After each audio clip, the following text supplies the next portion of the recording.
이 지구상에 끊임없이 일어나는 것이 하나 있다면 전쟁일 것입니다. 창조 이래 한 번도 전쟁은 끝난 날이 없었습니다. 인간은 누구든지 전쟁을 싫어합니다. 전쟁을 환영하는 사람이 없지요. 그러나 이 전쟁은 그렇게 싫어하고 그 결과가 너무나 잔인하고 무섭지만 인간은 끊임없이 전쟁을 합니다. 고대의 전쟁으로부터 현대전에 이르기까지 그 무섭고 잔인하고 파괴적인 수많은 전쟁들을 우리는 기억하고 있습니다. 이러한 지구상에 있는 전쟁은 이것보다 더 무서운 전쟁이 있는데 영적 전쟁입니다. 공중 권세 잡은 사탄이 온 인류를 파괴하고 지옥에 끌고 가기 위한 끊임없는 전쟁입니다. 그러나 이 전쟁은 내 가까이 있습니다. 우리 가정 안에 있습니다. 부부가 전쟁하고 자녀들과 전쟁합니다. 아니, 그보다 더 가까이 있죠. 여러분 마음에 전쟁이 끊임없이 일어나고 있는데 내 마음에 있는 전쟁, 가정에서 일어나고 있는 전쟁, 직장이나 나라나 전 세계에 있는 모든 전쟁의 패턴이 똑같다는 것입니다. 싫어하는데 있는 거예요. 원하지 않는데 우리는 전쟁 안에서 매일 살아야 하는 것입니다. 여러분, 이 전쟁의 뿌리는 무엇일까요? 왜 이렇게 싫은, 원하지 않는 전쟁 안에 우리는 살아야만 할까요? 그 이유는, 그 뿌리는 죄라는 것입니다. 야고보서 1장 14절에 욕심이 잉태한 즉 죄를 낳고 죄가 장성한 즉 사망을 낳느니라. 죄인, 전쟁을 하는, 끊임없이 투쟁하고 죽이고 죽고 싸우는 그 인간 안에 뿌리 깊은 곳에는 욕망이 자리 잡고 있는 것입니다. 아브라함 당시에도 살벌하고 잔인한 전쟁들이 많이 있었다는 것을 오늘 본문을 통해서 우리가 보게 됩니다. 먼저 1절부터 3절까지를 읽겠습니다. 시작. 당시의 신할왕 아므라벨과 엘라살왕 아리옥과 엘람왕 그돌라오멜과 거이망 디다리, 거기까지 끊어주세요. 오늘 네 왕이 나옵니다. 이 네 왕은 또한 동맹국을 맺은 첫 번째 그룹입니다. 고대 당시의 전쟁은 개인적인 전쟁이 아니라 동맹국을 만들어서 하는 전쟁이었습니다. 여기에 네 왕 중에서 대표격이 그돌라오멜이라는 왕입니다. 그러면 이 그룹과 싸우는 상대적인 그룹은 어떤 그룹일까요? 그것이 소돔 왕부터 시작합니다. 소돔 왕을 읽어주십시오. 소돔 왕 베라와 고모라 왕 비르사와 아드마 왕 시납과 스보임 왕 세메벨과 벨라 곧 소알 왕과 싸우니라. 두 그룹이 싸우는 것입니다. 그 장소는 시딤 골짜기, 지금으로 말하면 사해에 해당합니다. 여기에서 큰 전쟁이 아브라함 주변에서 일어난 것입니다. 지금이나 고대나 똑같이 싸움의 전쟁의 뿌리는 똑같고 싸움의 뿌리는 똑같고 싸움의 형태도 똑같습니다. 패싸움이라는 것입니다. 우리가 어렸을 때 우리는 동네 골목에서 열심히 싸웠습니다. 돌멩이 들고 이렇게 서로 싸웠는데 저도 굉장히 얼굴이 많이 깨지고 다친 기억이 있습니다. 왜냐하면 사실 그 당시에는 우리가, 요즘은 애들이 노는 게 참 다양했는데 그 당시에는 놀이개가 없었어요. 맨날 돌 가지고 논다든지 고무줄 끊고 돌아다닌다든지 이렇게 땅 뺏기를 한다든지 이렇게 해가지고 놀았는데 제일 재밌는 게 싸우는 거예요. 그런데 그 골목대장에서 싸우던 일들이 조금 발전하면 어떻게 되느냐? 학교 안에 들어가서 이제 국민학교를 다니니까 중학교를 다니면서 학교 안에서 패싸움을 또 하는 겁니다. 그 요즘 말하는 학교 폭력입니다. 거기는 언제나 보스 대장이 있고 중간 보스가 있고 항상 돈 갖다 주고 돌멩이 갖다 주는 또 이제 이렇게 심부름꾼하는 사람이 항상 있기 마련입니다. 그런데 이제 이렇게 우리가 학교에서 폭력이 없는 줄 알았지만 뿌리 깊은 폭력이 학교 조직 안에 있는데 이제 성인이 되면 어떻게 되냐면 성인이 되면 싸움을 끝내느냐, 안 그래요. 더 무섭고 잔인하게 어른들은 싸웁니다. 그것이 바로 깡패들의 세계인데 이 깡패 세계는 사탄의 세계와 아주 100% 일치합니다. 사탄의 조직은 깡패 조직과 운영 원칙이 똑같습니다. 깡패들은 좀 깡패같이 싸우는데 깡패같이 않게 싸우는 사람들이 정치하는 사람들입니다. 그러나 패턴은 다 똑같습니다. 돈 버느라고 싸우고 죽이고 죽고 모함하고 사건 만들고 보스가 있고 갖다 바치는 사람이 있고 얻어먹는 사람이 있고 이런 패턴이 다 똑같아요. 전쟁은 개인적인 차원이 아닙니다. 1대1의 싸움이 아니라 집안 싸움이고 집안끼리 싸우는 것이고 지역 싸움을 하는 거예요. 지역과 지역끼리 싸우는 것이고 정당과 싸우는 것이고 조금 더 나가면 부족끼리 치열하게 싸우는 것이 지금 그게 바로 남미, 지금 아프리카, 아시아 쪽에서 싸우고 있는 엄청난 싸움들이죠. 그 뒤에는 항상 보스 대리전을 하고 있죠. 그리고 나라와 나라끼리 싸웁니다. 이 패싸움, 우리 골목대장에서도 시작했던 이 패싸움의 원리 중에 하나는 정의가 없다는 것입니다. 그들은 정의라는 이름을 가지고 얘기하지만 사실은 야망과 욕망일 뿐이에요. 이해관계. 이 한 집산하는 다 이리 갔다 저리 갔다 하는 것이 정의 때문에 가는 게 아니에요. 자기 살 길을 찾는 거고 세력을 만드는 것이고 그 이상 아무것도 없죠. 내가 소속한 패 이익과 주장과 정의를 부르짖는 것 외에는 이 전쟁의 다른 명분은 없습니다. 그러면 이렇게 고대에서 패싸움하는 그 원인은 어디에 있을까? 4절에 그 원인을 한마디로 지적을 해줍니다. 4절을 보십시오. 시작. 이들이 12년 동안 그돌라오멜을 섬기다가 제13년에 배반한지라. 거기서 눈에 띄는 단어 하나가 있어요. 배반이에요. 배반. 전쟁은 이 배반으로부터 시작되는 것이다. 그돌라오멜의 왕이 세력을 잡고 있었어요. 그래서 그들은 모든 약한 족속들을 다 섭렵을 했고 조공을 받았습니다. 소돔 왕 그룹은 조공을 바치는 입장이었고 힘이 없는 입장이었습니다. 12년 동안 끊임없이 그 큰 세력을 섬겼죠. 섬기면서 감사하면서 섬겼을까요? 아니죠. 내가 힘만 생겨라. 때만 기다리는 이를 갈며 섬기겠죠. 어느 날 힘이 생겼어요. 그래서 13년 되는 해 이 그돌라오멜을 대항할 만한 힘이 생겼다고 판단됐을 때 이 소돔 왕은 반역을 배신을 한 거예요. 이 배신이라는 게 참 웃기는 말입니다. 왜냐하면 소돔 왕이 왜 배신했을까요? 그돌라오멜이 12년 동안 착취했기 때문에 그래요. 사람들은 배신당한 것만 기억하고 배신한 건 기억 안 합니다. 다 왜 당신이 배신당했냐? 당신이 배신했기 때문에 그런 거예요. 그게 배신의 원칙이에요. 상처를 받는다는 말은 상처를 줬다는 말이에요. 그럼에도 불구하고 인간은 상처받은 것만 기억을 하고 상처받을 때는 IQ가 굉장히 올라갑니다. 상처 준 곳에 갈 때는 IQ가 다 내려 기억을 못합니다. 내가 언제 그랬냐 이게. 상처받은 사람은 당신이 그때 목소리는 이렇게 떨렸고 눈은 가라막이 떴고 이걸 다 기억하고 있습니다. 그래서 전쟁이 일어나는 거예요.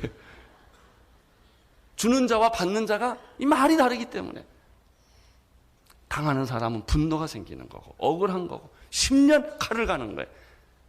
보자 이거예요. 내가 힘이 생기면 보자 이거예요. 때가 되면 보자 이거죠. 이래서 전쟁이 생기는 것이죠. 12년 동안 소돔왕 그룹은 당했습니다. 13년째 소공을 안 바쳤습니다. 배반한지라. 드디어 배신당한 그돌라오멜. 사실 그는 배신당했다고 말할 처지가 못 되지만 자기는 분한 거예요. 아니 내가 키워줬더니 이제 좀 자랐다고 이제 이렇게 화가 난 거예요. 배신은 언제나 가까운 데서 일어나는 것입니다. 그렇게 믿었던 사람들, 그렇게 나를 순종했던 사람이 어느 날 증거를 다 모아가지고 와서 딱 덮쳐버리는 것이죠. 그것이 세상 역사고 전쟁의 끈입니다. 그돌라오멜 동맹군들은 발랑군을 진압하기 시작을 합니다. 5절에서 7절까지를 읽어주십시오. 시작. 제14년에 그돌라오멜과 그 그와 동행한 왕들이 나서서 아스드로 가르나임에서 르바 족속을, 함에서 스스 족속을, 샤웨 기리다임에서 M 족속을 치고 호리 족속을 그 산 세일에서 쳐서 광야 근방 엘바란까지 이르렀으며 그들이 돌이켜 엔 미스밭 곧 가데스에 이르러 아말렉 족속의 온 땅과 하사선 다말에 사는 아모리 족속을 친지라. 그돌라 오멜과 그 동맹군들은 화가 났습니다. 내 그늘 안에서 살던 너희가 나를 반역을 해? 그리고 그들은 파죽지세로 이제 모든 반항하는 세력들을 섭렵을 합니다. 그들이 르바 족속, 스스 족속, 엔 족속, 호리 족속 쳤고 아말레 족속과 아모리 족속까지 쳤다고 오늘 성경은 말하고 있죠. 그러나 이 그돌라 오멜 왕에게 배신을 반기를 들었던 소돔 왕은 어떻게 합니까? 소돔 왕은 혼자 하지 못하기 때문에 5 왕과 연합 전선을 펴는 것이죠. 그래서 두 그룹이 지금 싸우기 시작합니다. 8절을 보십시오. 시작. 소돔 왕, 고모라 왕과 아드마 왕과 스보임 왕과 벨라곧 소알 왕이 나와서 시딤 골짜기에서 그들과 드디어 접전, 이제 들이 붙기 시작을 했습니다. 여러분, 싸움이 일어나면 어떤 일이 생깁니까? 죽기 아니면 살기입니다. 전쟁이라는 것은 몇 가지를 잃어버린 게 아니다. 모든 걸 다 잃어버린. 자, 9절을 보십시오. 곧 5 왕이 엘람 왕, 그돌라오멜 왕, 고임 왕, 디달과 시날 왕, 아므라빌과 아레셀 왕, 아리옥 4 왕이 뭐 했어요? 접전하고 그 다음에 교전이 시작이 되었습니다. 일단 전쟁이 일어나면 누군가 죽습니다. 한 사람이 죽든지 한 사람이 살든지 이렇게 되어 있습니다. 여러분, 제일 전쟁 중에 좋은 것은 둘 다 이기는 겁니다. 윈윈 게임을 하는데 부부는 누가 이기면 큰일 납니다. 부부싸움 하시는데 남편이 이겨도 사고고 아내가 이겨도 사고가 납니다. 둘 다 이기시기를 축원합니다. 그게 화해라는 것입니다. 10절을 보십시오. 시작. 시딤 골짜기에서 역청구덩이가 많은지라 소돔 왕과 고모라 왕이 달아날 때 군사가 거기 빠지고 그 나머지는 산으로 도망하며 결국 판정이 났습니다. 배반을 했던 소돔 왕 그룹은 패했고, 그리고 공격을 시도했던 그돌라오멜의 왕은 승리를 했습니다. 그래서 패자들은 이제 역청에 빠지고 산으로 도망가게 됩니다. 여러분, 전쟁에서 패해서 도망가는 군인의 초라함을 아십니까? 비참한 신세, 처절한 처지가 되는 것이죠. 저희 가족은 6.25 때 피난 나온 가족이었고 저는 그때 부모님의 손에 끌린 어린아이였습니다. 피난민의 삶이란 실로 비참한 것이죠. 재산도 집도 다 빼앗기고 정처 없이 하나님만 바라보고 살아가는 것들을 우리 민족은 경험을 했습니다. 그것이 피난살이요, 포로생활이요. 우리 일제시대 때 포로생활도 우리 선배들이 다 경험을 했죠. 저는 지금도 이 바다에다가 밥 말아가지고 간장 쪄서 먹는 게 그렇게 맛있어요. 그 피난 시절의 음식이죠. 주먹밥. 그래서 주먹밥에다 깨 묻혀가지고 주면 그거 하나 가지고 한꺼번에 먹자니까 너무 아까워가지고 조금씩 뜯어먹는, 그게 다 피난살인 거예요. 저는 지금도 성인이 되어서 이렇게 무슨 뭐 좋은 횟감이라든지 뭐 광어라든지 이런 거 먹는 것보다는 꽁치 먹는 게 훨씬 더 은혜롭고 맛이 있습니다. 이런 그런 서민들이 먹던 음식에 우리가 너무 이렇게 익숙해 있기 때문에 그걸 먹으면 밥 먹는 것 같아요. 이렇게. 그 다 피난 시절의 얘기예요. 어디 침대가 있었습니까? 가족이 다 방 하나에 이렇게 엉켜서 살아갔던 그런 피난 시절이죠. 이게 패자의 삶이에요. 소돔과 고모라 왕이 전쟁에 패했을 때 그들은 모든 것을 다 빼앗겼죠. 도망가는 신세가 되고 말았습니다. 소돔과 고모라는 어떤 도시입니까? 화려하고 아름답고 매력 있는 도시입니다. 13장에 보면은 이 소돔과 고모라에 대해서 이렇게 설명합니다. 물된 동산 같고 여호와의 동산 같고 애굽과 같았다. 그래서 롯은 그 화려한 매력 있는 그 동산에 마음을 뺏겼어요. 아브라함과 함께 있기를 원치 않고 그는 가족을 끌고 자기를 행복해 해줄 것만 같은 그 소돔이라는 성으로 그는 이주를 해 간 것이죠. 성경은 이 소돔에 대해서 이렇게 표현하고 있습니다. 13장 13절 지난번에 뵀는데요. 한마디로 소돔은 어떤 곳인가? 13장 13절에 소돔에 대한 설명이 있습니다. 읽어주십시오. 소돔 사람은 악하여 여호와 앞에 큰 죄인이었다. 소돔의 문화는 아름다웠어요. 여러분, 화려한 데 속지 마십시오. 언제나 화려한 데는 문제가 있습니다. 매력 있는 사람 너무 좋아하지 마십시오. 사고가 있습니다. 그럴듯한데 함정이 있습니다. 그 사람들은 자꾸 그런 데를 빠져가는 것입니다. 소돔은 멋있고 좋고 살만한 데예요. 그러나 거기에 사는 인간들은 다 죄인이었고 악을 행하는 사람들이었기 때문에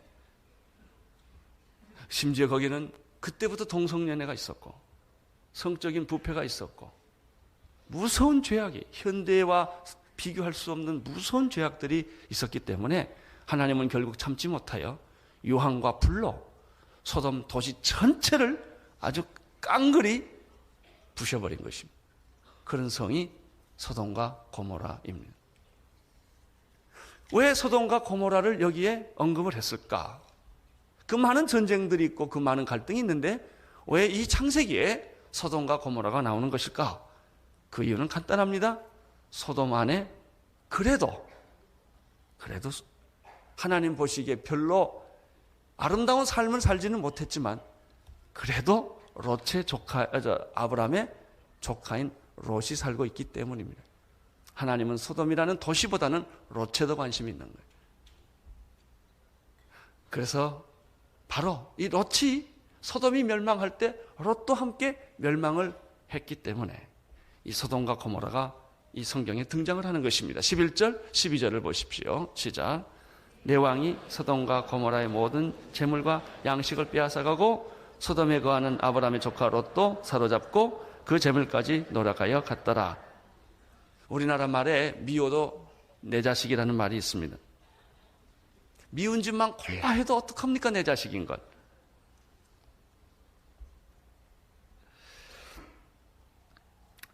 소돔과 고모라가 멸망할 때 그 안에 아브라함을 떠나서 살았던 롯은요, 성경 보면 평생 좋은 일을 해본 일이 없어요. 항상 남에게 신세 지고 사는 사람. 어떤 사람은요, 평생 남에게 신세만 지고 살다 죽는 사람이 있어요. 롯이 그런 사람이에요. 롯은 예쁜 사람이 아니에요. 하는 짓들이 곱지가 않아요. 늘 불편해요. 이런 사람은 좀 멀리 떨어져 있고 싶어요. 아브라함에게서 롯이 떠났을 때 얼마나 아브라함이 시원했을까요? 아브라함은 사실 롯을 그렇게 달갑게 생각하지 않는 사람. 우리들 주변에 친척 가운데 그런 분들이 있어요. 항상 돈 뜯어가고 힘들게 하고 괴롭히고 저분이 좀 안 왔으면 좋겠다. 그래서 어떤 때는 자기 돈 다 가져가고 사고를 저지르고 갔어요. 근데 그렇게 나가가지고 그 사람이 행복하게 잘 살면 얼마나 좋겠습니까는 나가서 암에 들고 폐가 망신하고 엉망이 돼버리고 이럴 때 어떻게 하냐 이거예요. 아브라함이 어떻게 하냐 이것이 오늘 본문의 주제입니다. 우리들 주변에 그런 분들이 있어요. 날 힘들게 하고 내 재산 다 뺏어가고 내 사업 다 망가뜨리고 떠났어요. 잘 사는 줄 알았더니 폐가 망신하고 엉망이 돼버린 거예요. 속으로 잘됐다. 쌤은 그렇게 생각하죠. 겉으로는 안 됐습니다 라고 말하지만 속으로 고소한 거예요. 이게.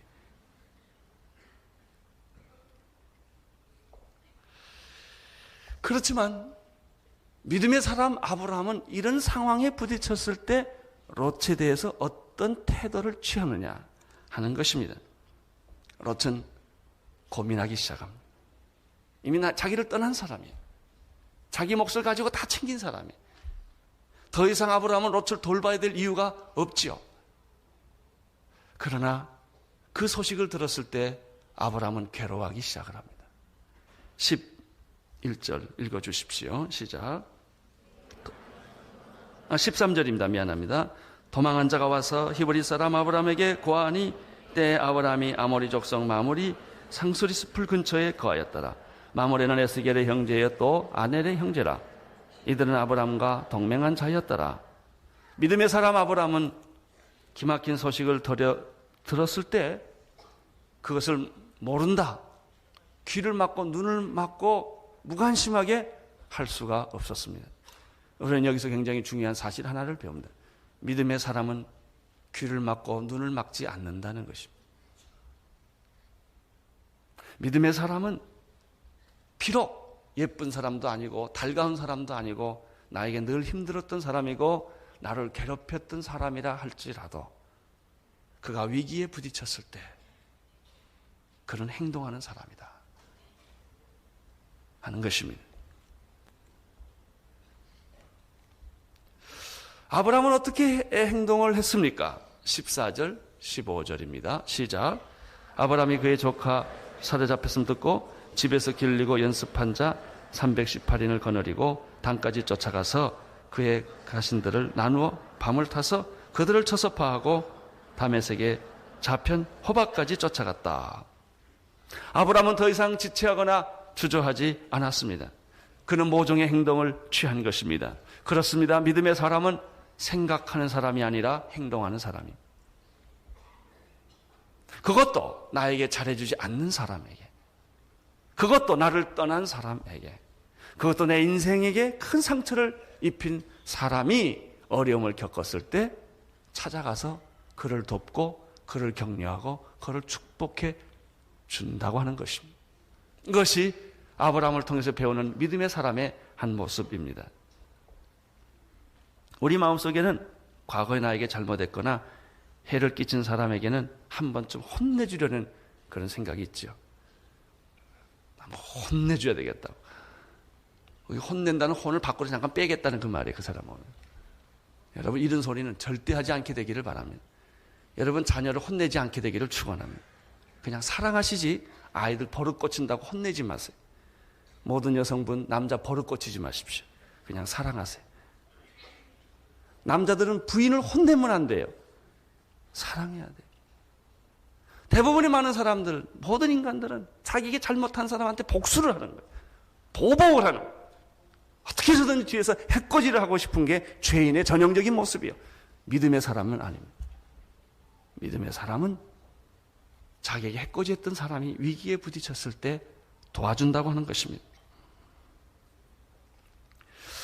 오늘 13절, 14절을 보면, 14절, 15절을 보면은 아브라함에게서 또 한 가지 특이한 사실 하나를 배우게 됩니다. 자, 그는 어쨌든 그냥 있을 수가 없는 거예요. 뭔가 그 사람을 가서 도와야 되는 거예요. 그럼 아브라함이 그걸 도울 능력과 힘이 있느냐?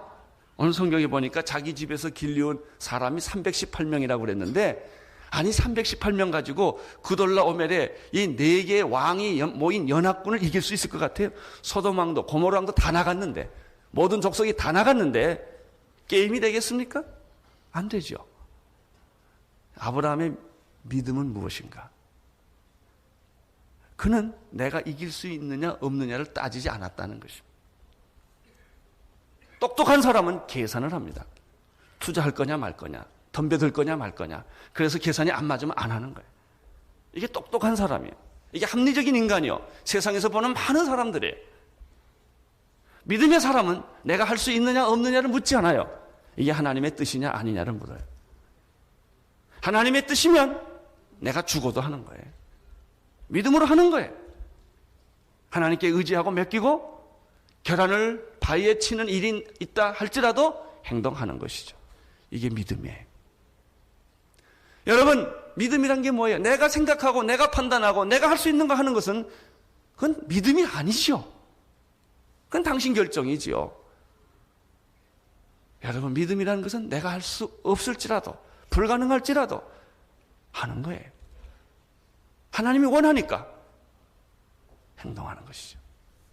그래서 아브라함은 무모한 짓을 합니다.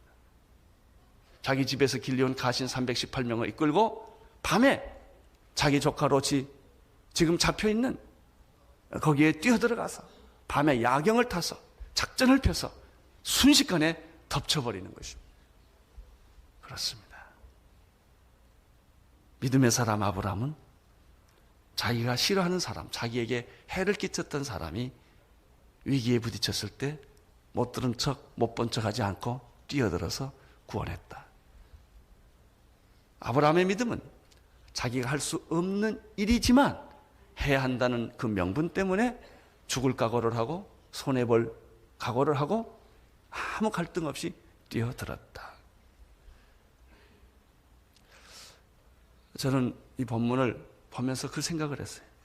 우리가 한동대학이 어려울 때 뛰어든 것은 우리 교인들이 이건 과분한 일이었고 우리가 할 능력을 초월한 거예요. 그러나 교인들은 그 일을 선택했고 그 일을 했어요. 그것은 믿음입니다. 이성이 아니었어요. 상식적인 판단이 아니었어요. 홍해를 건너는 것은 믿음이었어요. 여리고성을 들어가는 것은 믿음이었어요. 군대의 숫자나 전략이나 모든 것으로 불가능한 일이지만 그것은 해야 하는 일이기 때문에 믿음으로 한 거예요. 그때 하나님은 기적을 베풀어 주시고 믿음의 능력이 나타나는 것입니다.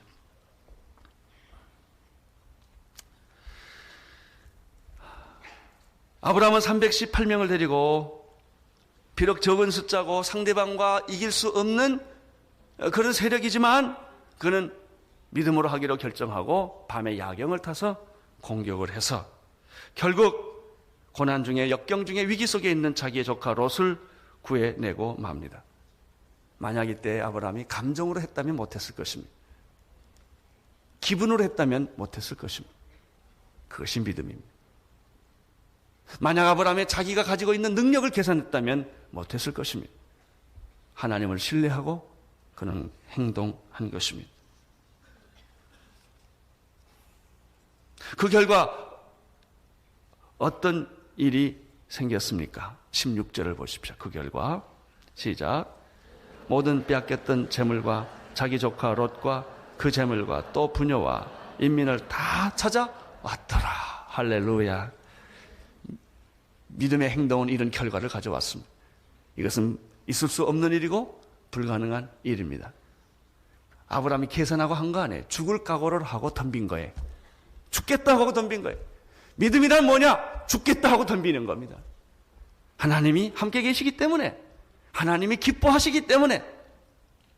여러분, 선교사는요, 선교사로 가기를 결정하고 1년 안에 떠나야지 안 떠나면 안 떠나집니다. 안 떠날 이유가 너무 많아요. 내가 지금 떠나면 내 미래는 어떻게 되며 내 자녀는 어떻게 되며 선교기금은 누가 주며 캄캄합니다. 그거 다 챙긴 다음에 가는 것은 60세 돼야 갈 거예요. 안 돼요. 믿음으로 가는 거예요. 믿음으로 일을 저지르는 거예요. 그때 하나님의 기적은 우리와 함께 계시는 줄로 믿습니다. 나는 오늘 이 본문을 보면서 두 가지 적용을 하게 되었습니다. 첫째는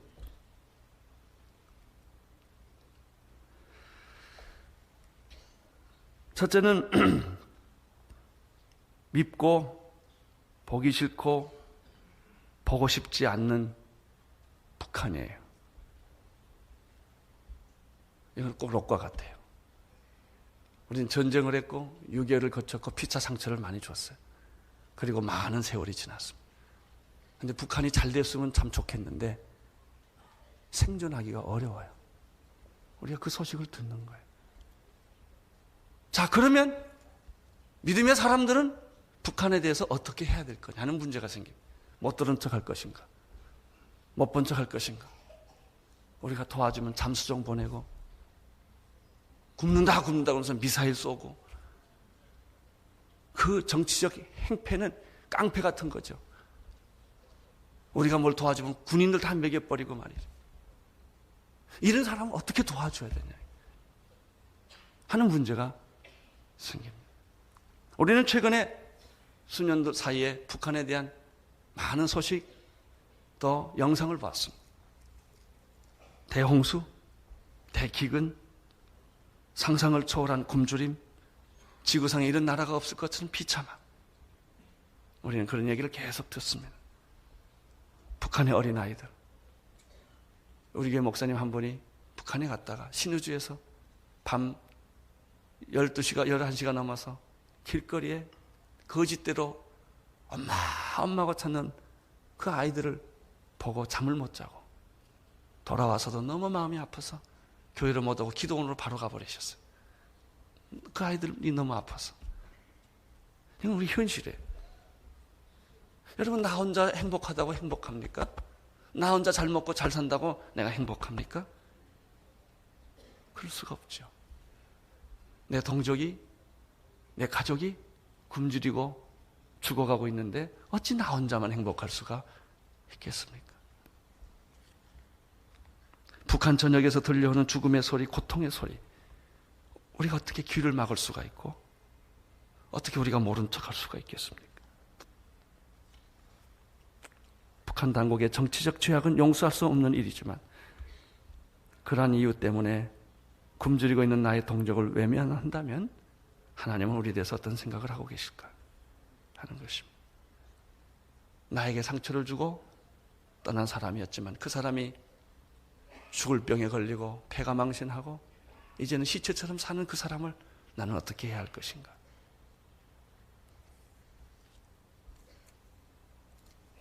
주님은 오늘 이 아침에 우리에게 묻는 거예요. 저는 정치적으로 이런 얘기를 드리는 것이 아닙니다. 햇볕 정책을 합니다. 우리나라에서. 북한과 어떻게 접촉해보려고. 나는 햇볕 정책이 아니라 태양 정책을 써야 된다고 생각합니다. 여러분, 아브라함이 롯을 도와줬다고 롯이 땡큐를 했을까요? 회개했을까요? 거듭났을까요? 새로워졌을까요? 아니에요. 롯은 롯이요. 아무리 도와줘도 그 사람은 그 사람이에요. 그거 기대하지 마세요. 여러분이 잘해줬다고 그 사람이 여러분이 무슨 보상을 할 거냐? 그건 사랑 아니에요. 그냥 사랑하는 거예요. 그냥 용서하는 거예요. 그냥 베푸는 거예요. 이것이 믿음의 사람이에요. 그래서 믿음의 사람이 가는 길은 외롭고 고독한 것이죠. 보상이 없는 일, 이익이 안 나는 일을 계속하기 때문에 그런 것입니다. 추운 겨울에는 사람들이 옷을 벗지 않습니다. 바람이 불면 불수록 찬바람이 그렇게 생각합니다. 내가 내 옷은 반드시 벗기고 마야 말겠다. 그리고 막 세게 바람을 불면 불수록 사람은 옷을 더 껴안는 법이에요. 따뜻한 바람이 나타났어요. 따뜻하게 빛을 내려지니까 그렇게 두껍게 옷을 입고 있던 사람이 옷을 벗기 시작하는 것이죠. 사랑은 사람을 변화시킵니다. 여러분의 아내가 변하는 유일한 방법은 사랑이요. 여러분의 부인의 발을 닦아줄 때 부인은 돌아와요. 여러분의 남편 박치기하고 싸워보세요. 이혼밖에 하는 게 없어요. 사랑해야. 그것밖에는 해결의 방법이 없어요. 여러분 자녀들 혼내서 자녀들이 돌아와요? 아니에요. 사랑해야 돼. 북한은 조건 없이 사랑을 받아야 돼. 뺨을 치고 발길질하고 별짓을 다 해도 우리는 사랑해야 돼. 사랑하면 상처를 남기지 않습니다. 폭력으로 이기면 상처가 남습니다. 이겨도 상처가 남는 법입니다. 또 하나 적용을 하고 싶습니다. 그것은 우리 주변의 친척들입니다. 여러분들 주변에 친척들이 있을 것입니다. 다 그런 것은 아니겠지만 친척과 관계가 나쁘신 분들은 오늘 여러분이 사랑을 베풀어 주시기를 부탁을 드립니다. 이것이 오늘 메시지입니다. 힘들고 어렵고 사랑할 수 없는 사람이라 할지라도 아브라함이 롯을 찾아가 구원했던 것처럼 우리는 그들을 다시 사랑하고 용서하고 감싸주는 걸 하나님은 원하십니다. 디모데전서 5장 8절의 말씀으로 제 얘기를 마치고자 합니다. 누구든지 자기의 친족, 특히 자기 가족을 돌보지 아니하면 믿음을 배반한 자요 불신자보다 더 악하니라. 주님은 우리에게 원수까지 사랑하라고 하셨습니다. 사랑을 받느냐 안 받느냐 그 사람의 문제. 그 사람이 회개하느냐 안 하느냐 그 사람 문제. 그건 내 문제 아니에요. 내 문제는 무엇입니까? 그럼에도 불구하고 위기에 처해 있는 사람을 도와주고 구원해 주는 것입니다. 이것이 믿음입니다.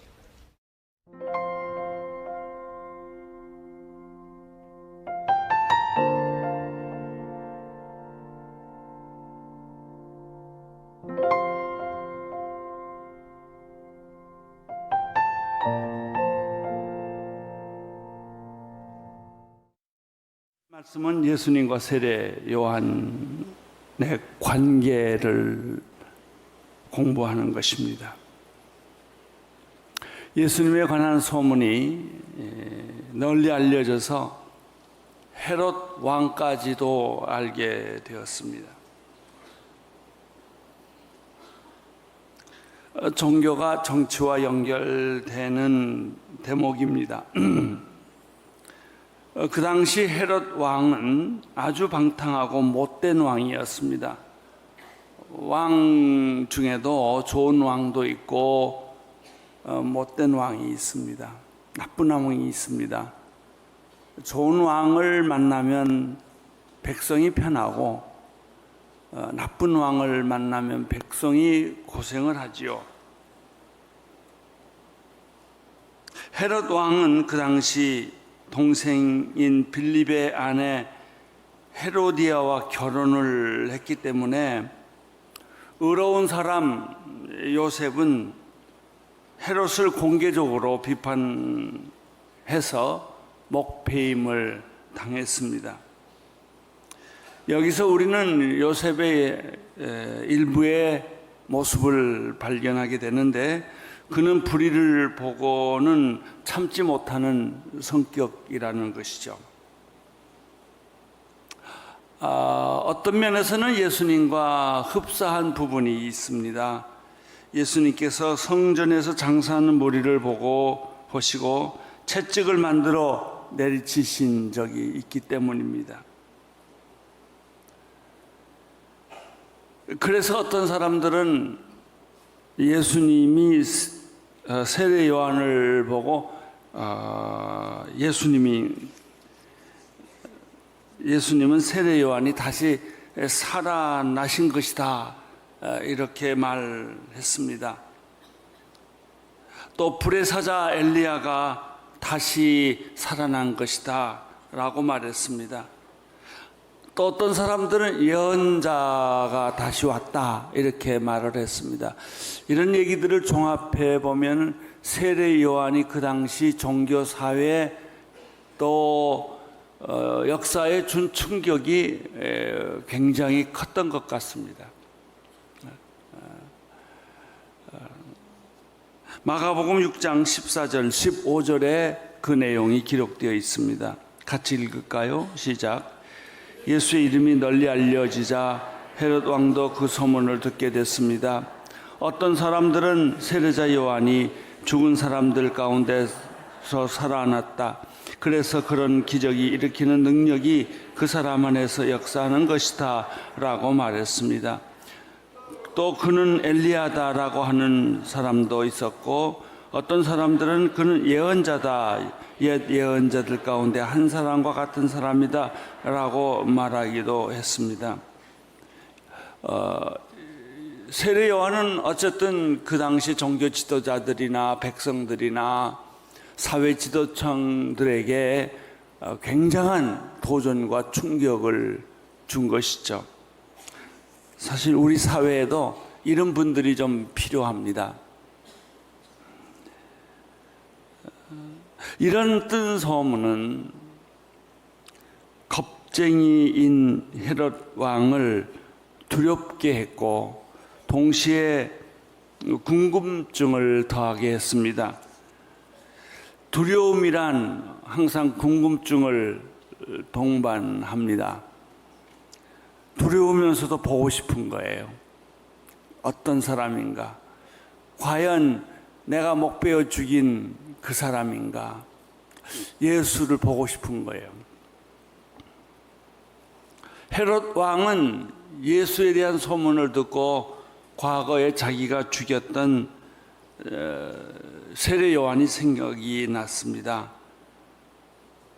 의로운 사람 세례 요한을 목베어 죽였던 것이 헤롯 왕에게는 자기 인생의 가장 큰 실수였고 마음의 부담을 가지고 있었습니다. 16절에서 18절을 보면 그런 내용이 나옵니다. 시작. 이런 이야기를 듣고 헤롯이 말했습니다. 내가 목자른 요한이 죽은 사람 가운데서 살아났나 보다. 헤롯은 전에 요한을 체포하라는 명령을 직접 내렸고 결국 요한을 잡아다가 감옥에 가둔 적이 있었습니다. 헤롯은 자기 동생 빌립의 아내 헤로디아와 결혼한 것 때문에 요한이 헤롯에게 동생의 아내를 데려간 것은 옳지 않다라고 말해왔기 때문입니다. 사실 세례 요한을 죽인 것은 헤롯 왕이 아니라 헤롯 왕의 부인, 그러니까 자기 동생의 부인인 요부 헤로디아였습니다. 헤롯 왕은 허수아비 역할을 한 거죠. 그 내용이 성경은 조금 더 자세히 설명하고 있어요. 19절에서부터 24절, 좀 길지만 천천히 읽어보면 많은 것을 생각하게 합니다. 시작. 그래서 헤로디아는 원한을 품고 요한을 죽이려고 했습니다. 그러나 그렇게 할 수 없었습니다. 그것은 요한이 의롭고 거룩한 사람임을 헤롯이 알고 그를 두려워하며 보호해 주었기 때문입니다. 헤롯이 요한의 말을 듣고 있으면 마음이 몹시 괴로웠지만 그럼에도 그의 말을 달게 듣곤 했습니다. 그런데 때마침 좋은 기회가 왔습니다. 헤롯은 자기의 생일에 고관들과 천부장들과 갈릴리의 인사들을 초청해 만찬을 베풀었습니다. 그때 헤로디아의 딸이 들어와 춤을 춰 헤롯과 손님들을 즐겁게 해 주었습니다. 왕이 그 소녀에게 말했습니다. 무엇이든 내가 원하는 것을 말해 보아라. 내가 다 들어주겠다. 헤롯은 그 소녀에게 맹세까지 하면서 약속했습니다. 내 소원이 무엇인지 말해 보아라. 내 나라의 절반이라도 떼어주겠다. 소녀는 나가서 자기 어머니에게 물었습니다. 무엇을 달라고 할까요? 그 어머니가 대답했습니다. 세례자 요한의 머리를 달라고 해라. 헤로디아는 요셉을 죽이고 싶을 만큼 싫었습니다. 왜냐하면 자신의 치부를 온 세상에 떠들고 다니기 때문에 그렇습니다. 그렇죠. 자기의 치부를 소문내고 다니는 사람을 좋아할 수가 없죠. 제거해 보고 싶은 거죠. 요즘 말로 말하면 괘씸죄에 걸린 거죠. 그러나 자신의 힘으로는 요셉을 죽일 수가 없었어요. 그래서 헤로디아의 마음속에는 요한에 대한 원한이 더 깊어진 거예요. 헤롯 왕의 입장은 어떻습니까?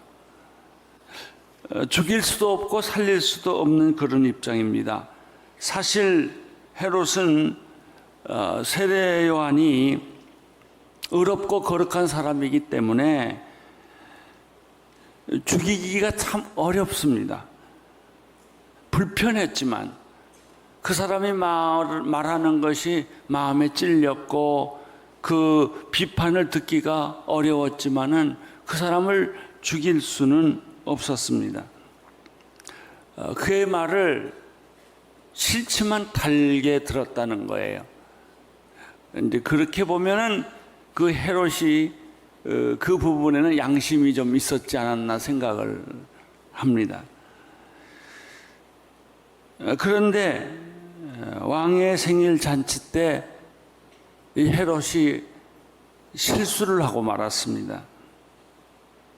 헤로디아의 딸이 너무나 춤을 잘 추고 있었기 때문에 나라의 반이라도 줄 수 있다고 실언을 하고 만 것이에요.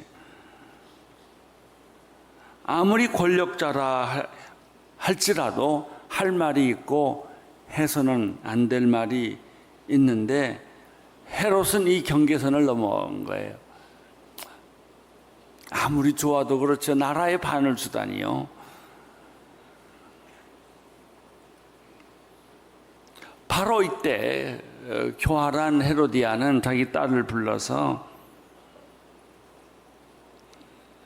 세례 요한의 목을 달라고 그래라, 이렇게 말한 거예요.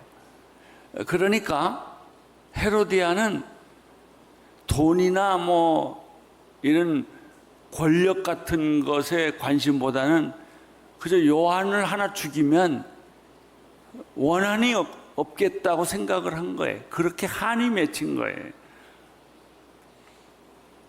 딸은 어머니의 말대로 왕에게 가서 세례 요한의 목을 요구했고, 왕은 자기가 이미 뱉은 말이고 주변에 사람들도 있고 체면도 있고 그래서 할 수 없이 요한의 목을 쳐서 죽이게 됩니다. 마치 빌라도 같은 생각이 들어요. 예수를 십자가에 못 박혀서는 안 되는 사람인데 못 박혀 죽일 수밖에 없는 그런 일을 했죠. 이렇게 해서 어처구니 없이 한 의인의 생명이 어리석은 한 여자의 원한과 어리석은 왕의 판단으로 말미암아 죽게 된 것입니다. 25절부터 29절까지 또 내용을 좀 보겠습니다. 오늘 이 세례 요한에 관한 내용은 특별한 다른 설명이 없어요. 그냥 본문을 읽으면 돼요. 다 거기에 설명이 되어 있어요. 읽어보십시오. 시작. 소녀가 곧장 왕에게 달려가 요구했습니다. 지금껏 세례자 요한의 머리를 쟁반에 담아 제게 주십시오. 왕은 몹시 난감했습니다. 그러나 자기가 맹세한 것도 있고 손님도 보고 있어서 그 요구를 도저히 거절할 수가 없었습니다. 그래서 왕은 호위병을 보내 요한의 목을 베어 오라고 명령했습니다.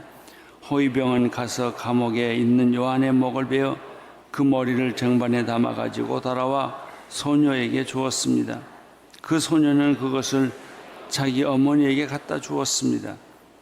요한의 제자들이 이 소식을 듣자마자 달려와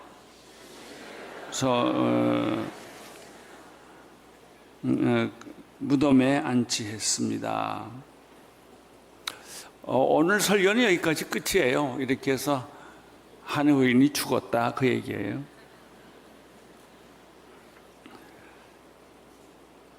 세례 요한이 30세에 죽었어요. 예수님은 33세에 죽었지만 세례 요한은 30세에 죽었어요.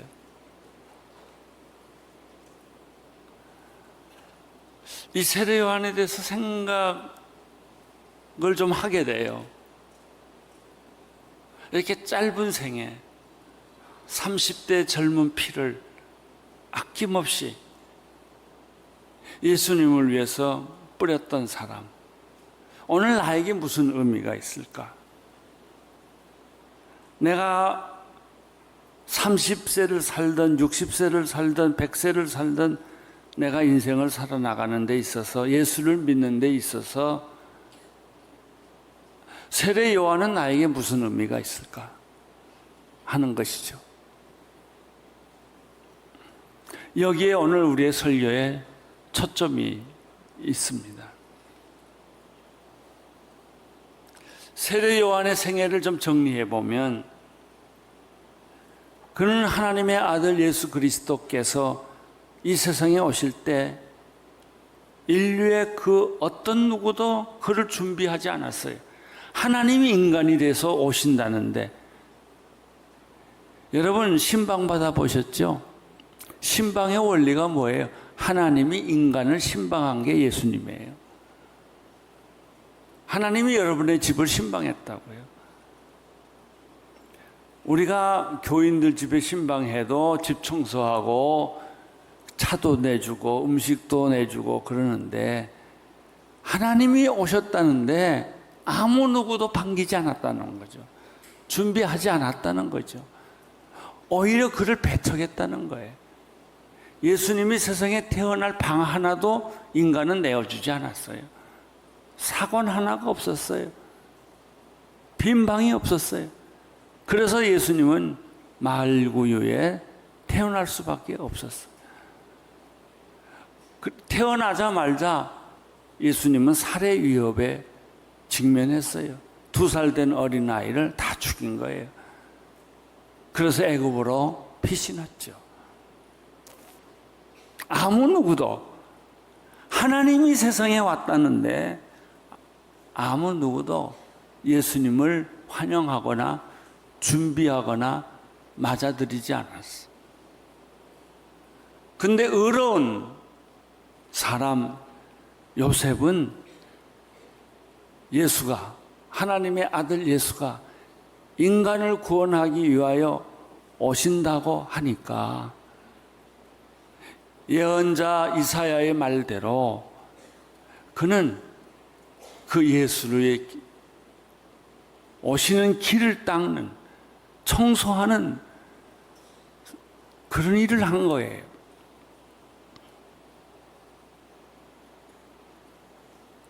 첫째, 그는 메시아의 길을 예비했다. 두 번째, 그가 이사야 선지자의 예언한 것처럼 그는 광야에 외치는 소리였다. 마태복음 3장 4절에 이렇게 기록하고 있습니다. 이것은 예언자의 책에 기록된 것과 같습니다. 광야에서 외치는 소리가 있습니다. 주의 길을 예비하라. 그분의 길을 곧게 하라. 모든 골짜기는 메워지고 모든 산과 언덕은 낮아질 것이며 굽은 길은 곧아지고 험한 길은 평탄케 할 것이다. 그리고 모든 사람들은 하나님의 구원을 볼 것이다. 이게 세례 요한이 존재하는 이유예요. 세례 요한의 사명이에요. 세례 요한의 인생의 목적이었단 말이죠. 높은 산은 낮게 만들고 낮은 골짜기는 높게 만들고 굽은 길은 곧게 만들어서 하나님이 오시는 길을 평탄케 만들었다는 거예요. 아무 누구도 그렇게 하지 않았지만 세례 요한 이 사람은 그 일을 한 거예요. 구레네 시몬이 본의 아니게 예수님이 십자가를 지고 골고다 언덕을 올라갔을 때 너무 힘들어서 쓰러질 때 로마 군병이 건장한 청년 아무나 탁 잡아서 네가 대신 져. 그래서 십자가를 대신 지잖아요. 구레네 시몬은 그렇게 생각했을 거예요. 죄수가 지는 이 십자가를 재수 없게 오늘 일진이 나빠서 내가 이 짐을 지게 됐구나 하고 십자가를 대신 졌지만 나중에 그분이 메시아라는 사실을 알고 났을 때 자기가 십자가를 대신 조금이라도 질 수 있었다는 사실이 얼마나 영광스러웠을까. 그 인생에 있어서 그 시간만큼 자랑스러운 시간이 어디 있었을까? 아마 그런 생각을 했을 거예요. 세례 요한은 그 사명 때문에 세상에 온 거예요. 사람들은 예수를 영접하기 위해는 너무나 높은 산이에요. 너무나 낮은 골짜기예요. 예수님이 오시는 길에는 너무나 굽은 길들이었어요. 그거를 세례 요한은 평탄한 길로 만든 사람이었다. 세 번째, 세례 요한은 어떤 사람인가? 그의 메시지를 들어보면 하나님이 이 땅에 오시는데 인간이 준비할 메시지를 주셨어요. 그것은 회개하라. 하느님 나라가 가까이 왔다라고 하는 것입니다. 예수님 자신이 하나님 나라예요. 하나님 나라를 받기 위해서는, 천국을 받기 위해서는 회개를 해야 된다는 거예요. 회개하라. 하나님 나라가 지금 여기 오고 있다. 지금 여기 있다. 하는 것이죠. 그러나 그 말을 아무도 알아듣는 사람이 없었다는 거예요. 그런 의미에서 세례 요한은 참 외로운 사람이었고, 외로운 고독한 외침을 하는 사람이었어요. 정말 진리를 아는 사람은 외롭죠. 다른 사람들이 못 알아들으니까. 같이 알아들으면 참 좋은데 못 알아들으니까. 우리가 전도할 때 그러잖아요. 내가 만난 예수를 전해주고 싶은데 울면서 얘기하고 통사정하고 얘기하고 쫓아다니면서 얘기하고 그래도 못 알아들어요.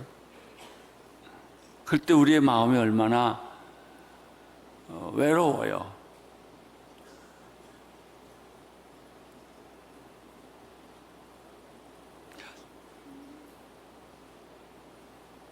넷째, 이 세례 요한이 세상에 온 것은 요단강 전역을 두루다니면서 세례 베푸는 일을 하셨어요. 마태복음 3장 7절에서 9절까지를 같이 한번 읽어보겠습니다. 시작. 그는 세례를 받으려고 찾아온 사람들에게 말했습니다. 독사의 자식들아, 누가 너희에게 다가올 진노를 피하라고 하더냐? 회개에 알맞는 열매를 맺으라. 속으로 아브라함이 우리 조상이다라고 말하지 말라. 내가 너희에게 말해두는데 하나님께서는 이 돌들로도 아브라함의 자손을 만들 수 있다. 토끼가 이미 나무 뿌리에 놓여 있다. 그러므로 좋은 열매를 맺지 않는 나무는 모조리 잘려 불 속으로 던져질 것이다. 이 세례 요한의 메시지는 너무나 직설적이고 우리의 폐부를 찌르는 말.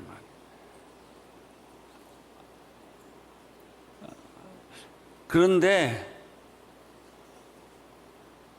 이 말을 들으려고 사람들이 구름대처럼 모였다는 거예요. 왜요? 그 당시 설교자도 많았고 예언자도 많았고 설교하는 사람이 많았는데 들을 설교가 없었던 거예요. 꼭 오늘날과 똑같아요. 얼마나 설교가 많아요 지금. 옛날에는 부흥회 한번 하면 그 먼 길을 쫓아다니면서 부흥회 가고 며칠 밤을 새서 사경회에 참석하고 은혜를 받았는데, 뭐 요즘은 너나 나나 다 하니까 홍수에 먹을 물이 없듯이 진짜 말씀이 그리워요. 목숨을 걸고 말씀을 전하는 사람, 뺨을 맞고 수모를 당할 망정 진리를 말하는 사람, 이게 없다고요. 다 아부하고 입만 맞추는 그런 얘기들로 가득 차 있어요. 이것은 집을 짓는데 모래성을 짓는 것 같아요. 그렇게 해서 교회가 부흥하고 커져봐야 고난이 오면 다 쓰러져요. 순교 못해요.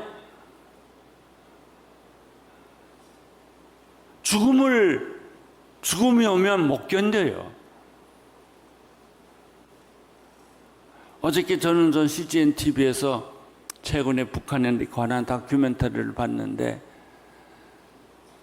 북한의 성도들이 그 기도하고 예수 믿는 거를 어떻게 찍었더라고요. 그 내용을 보니까 저 사람들은 진짜구나. 어떤 사람이 또 그런 말을 하더라고요. 만약 통일이 되면 순교사를 다시 써야 된다고. 세계에서 가장 심각한 순교사화는 북한에다 있다고. 어떤 자매님이 탈북을 했는데 서울에 와서 엄마를 만났어요. 어머니가 찬송가를 부르고 있더래요. 그때야 어머니가 예수 믿은 줄 알았대요. 북한에 있을 때는 엄마가 예수 믿은 줄을 몰랐대요. 몰래 믿으니까. 그렇게 믿는 게 진짜 예수 믿는 거죠. 우리는 얼마나 무방비 상태로 아무 대가를 치르지 않고 예수 믿어요. 조금만 손해보면, 조금만 기분 나쁘면 안 믿죠. 대가를 안 치루어요. 그래서 우리의 신앙의 뿌리는 너무나 약해요. 너무나 흔들려요. 세상의 죄악의 파도를 이기지 못해요. 돈의 힘에 흔들리고 권력의 힘에 흔들리고 음란의 힘에 흔들린다고. 왜? 우리의 신앙의 뿌리가 너무 약하니까. 달콤한 얘기만 좋아하고 기분 좋은 얘기만 듣기를 원하니까. 독사의 자식들아, 이런 말을 못 들어봤어요. 아마 현대적으로 말하면 이 미친놈들아, 이렇게 말 들어야 돼요. 너 정신 똑똑히 차려라. 이게 예수 믿는 거냐? 예수 믿는다고 교회 오는 게 이게 무슨 꼴이냐? 세례 요한이 말하는 게 이런 스타일이에요.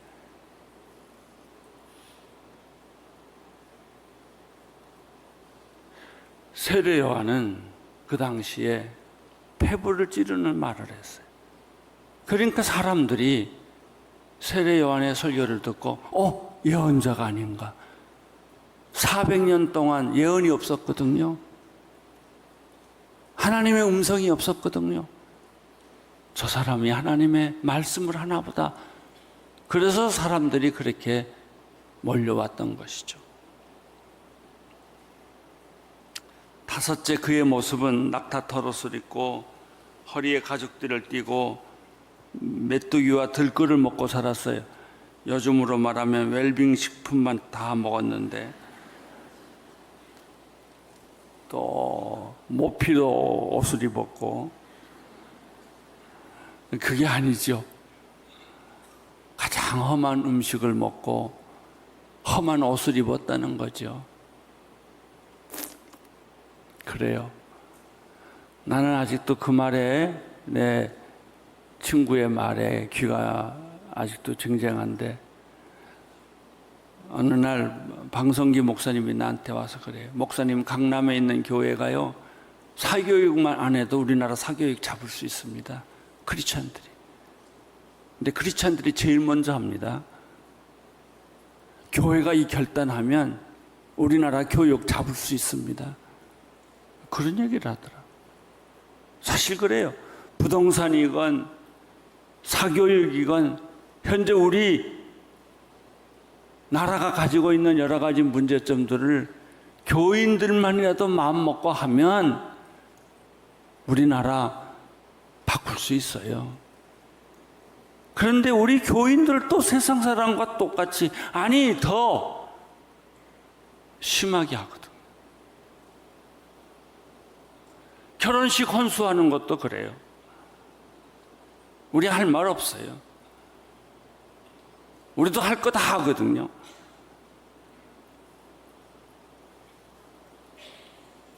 우리가 어떤 세상의 모범이 되겠어요?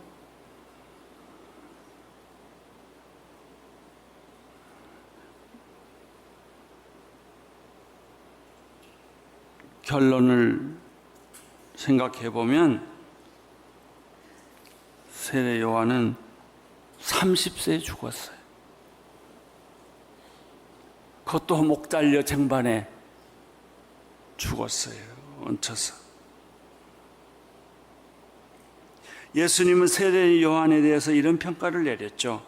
여인이 낳은 자 중에 세례 요한보다 더 큰 이가 없다. 짧은 생애를 살았지만 예수님을 위해 가장 값진 삶을 산 분입니다. 나는 옛날에 33살 이상 살면 부끄럽다고 생각했는데 세례 요한을 보니까 30살만 살아도 부끄럽더라고요. 세례 요한과 예수님의 관계가 이렇다면 나와 예수님과의 관계는 어떤 것일까? 우리가 예수를 믿고 교회를 나오지만 내 생애가, 내 삶이 예수님과는 어떤 관계일까? 무엇을 내가 하기 위해서 세상에 태어난 것일까? 내 인생의 목적은 무엇일까? 세례 요한을 보면서 그런 생각을 안 할 수가 없어요. 하나님이 오늘 우리에게 주시는 말씀은 그거예요. 나와 예수님은 무슨 관계가 있을까? 나는 예수님을 위해서 어떻게 살아야 할까? 각자에게 하나님이 질문하십니다. 예. 감사합니다.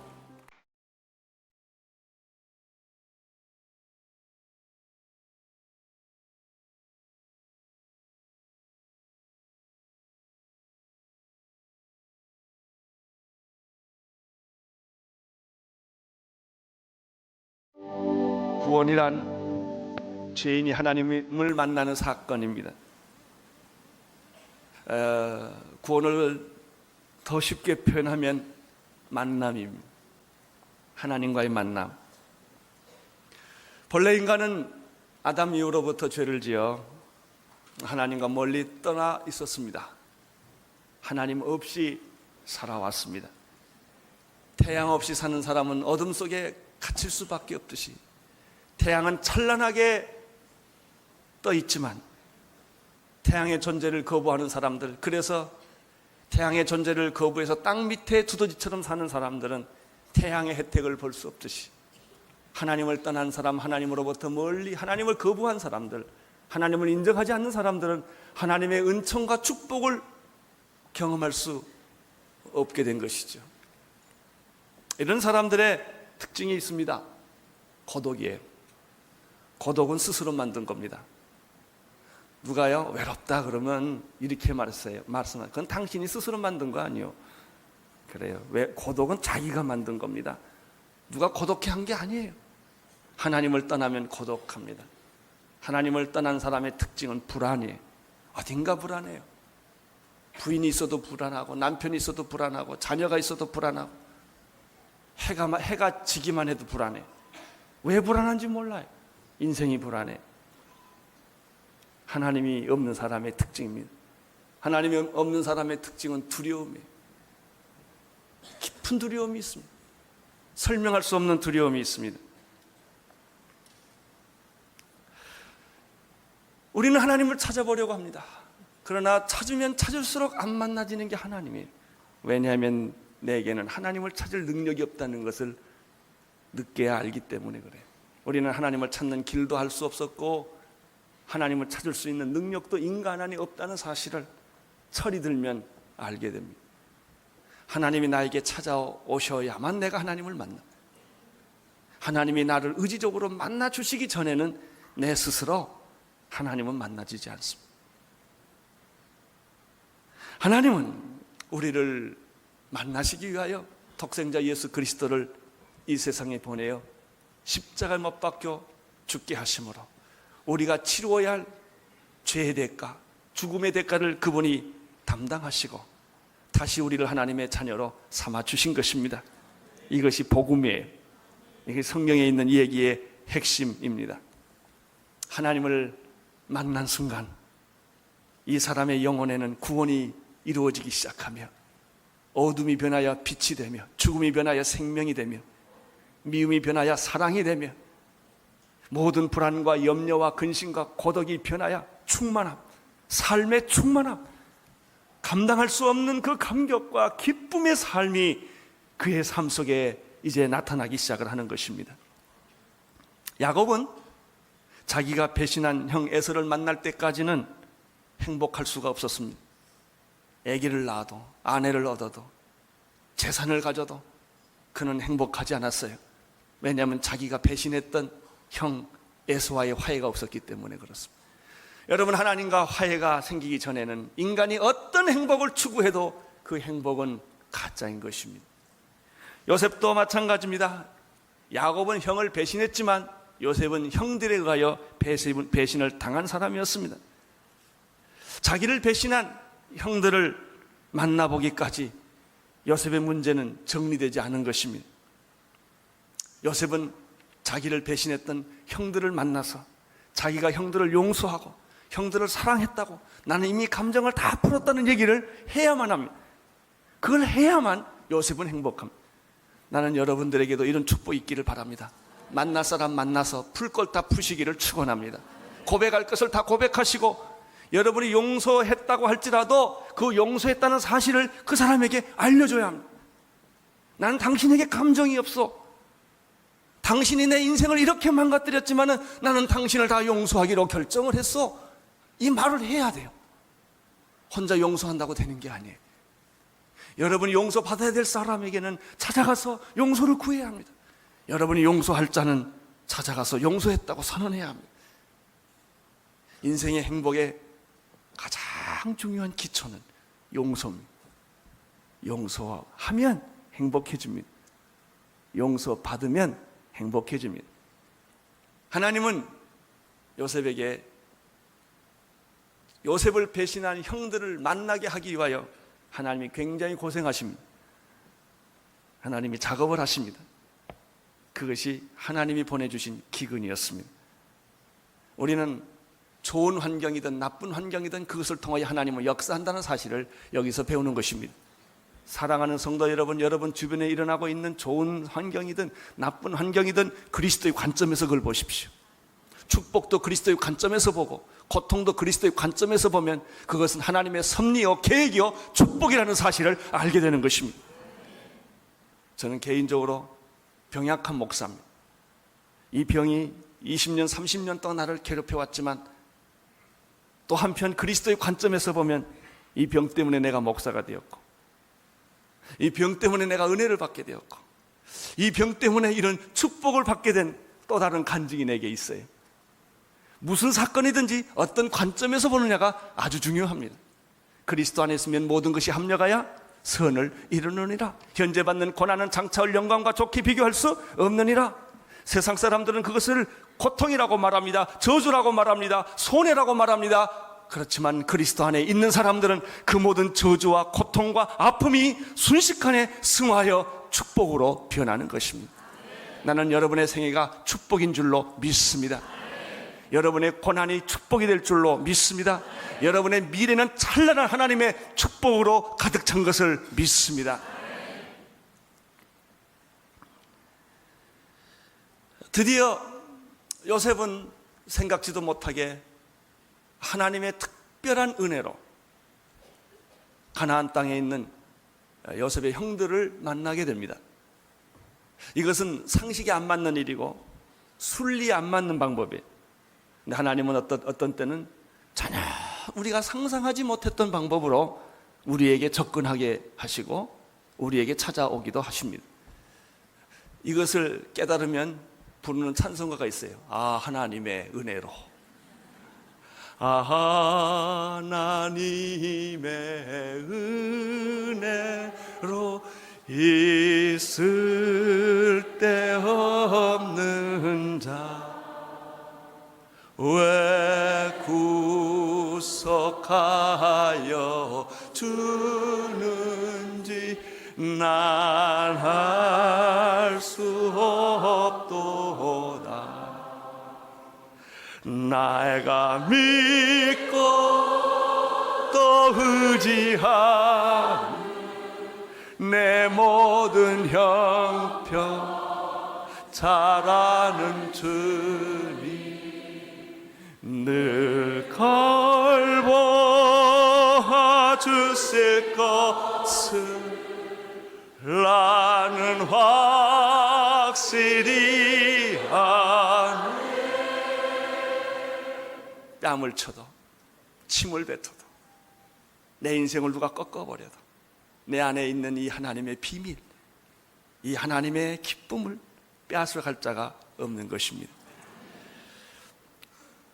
기근은 좋지 않는 거예요. 흉년은 좋지 않은 거예요. 그건 저주예요. 그러나 그 사건은 그 흉년을 가만 들여다보고 있으면 거기에 하나님의 놀라운 상상할 수 없는 축복의 역사가 거기 있었던 것이죠. 이 흉년 때문에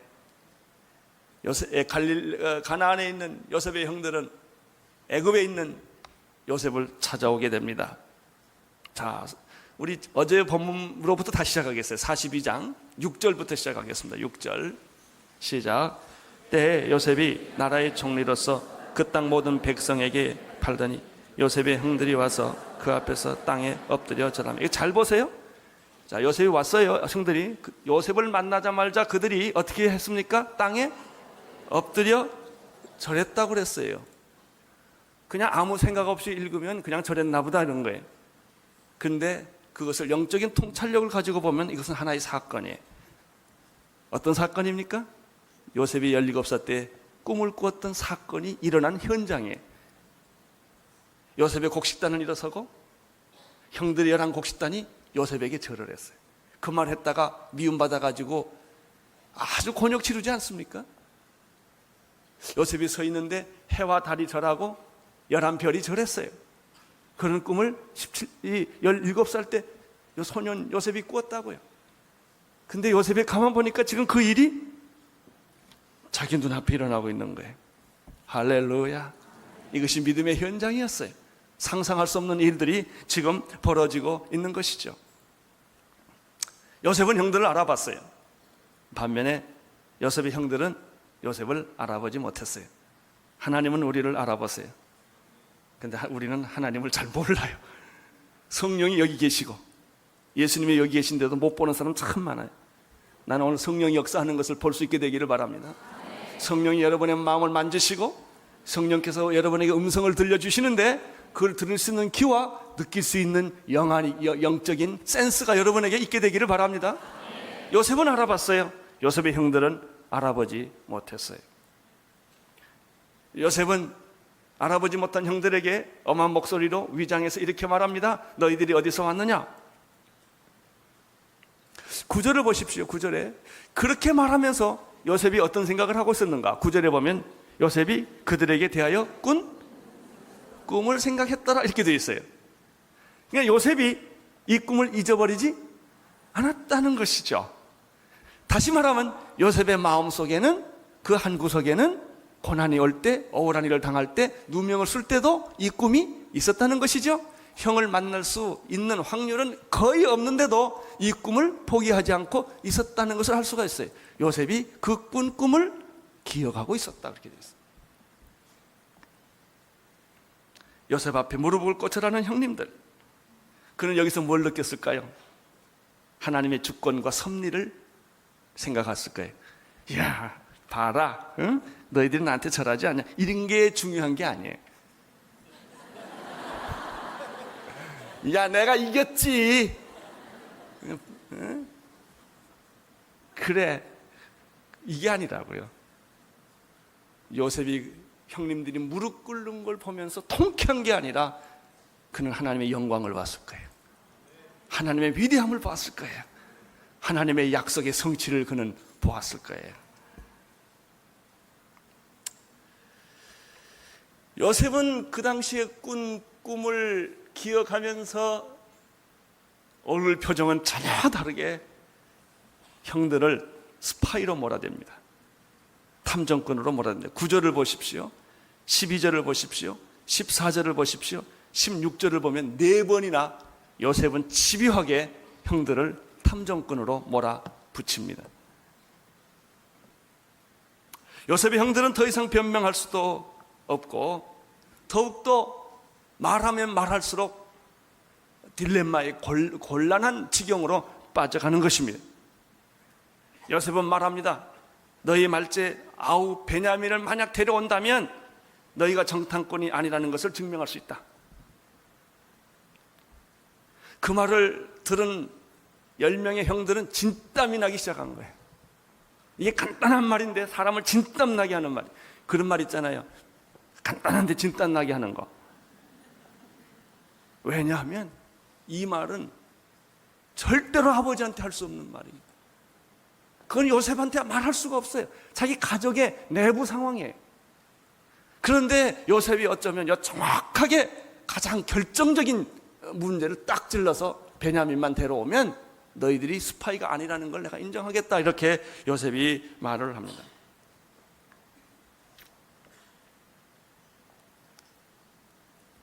요셉은 이렇게 말합니다. 9명을 감옥에 집어넣겠다. 너희들도 스파이니까 1명만 가서 베냐민을 데려와라. 그리고 3일 동안을 감옥에 넣습니다.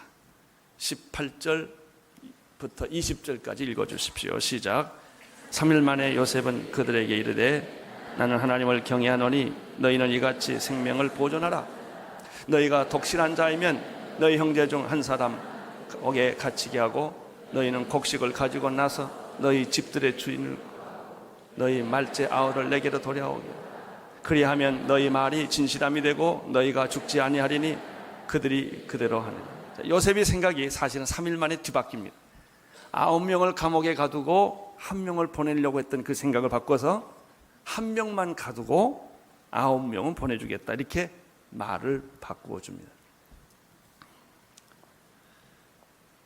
그리고 요셉의 얘기를 가만 들어보십시오.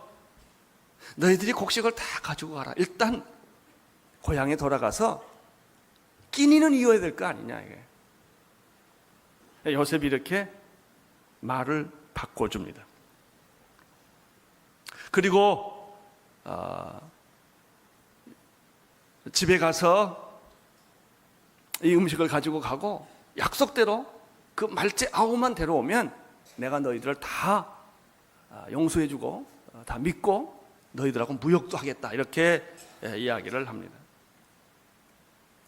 요셉은 말합니다. 나도 하나님을 경외하는 사람인데 내가 너희들에게 은혜를 베풀 테니까 한 사람만 내가 가두면 되겠다라고 말합니다. 21절을 보십시오. 시작.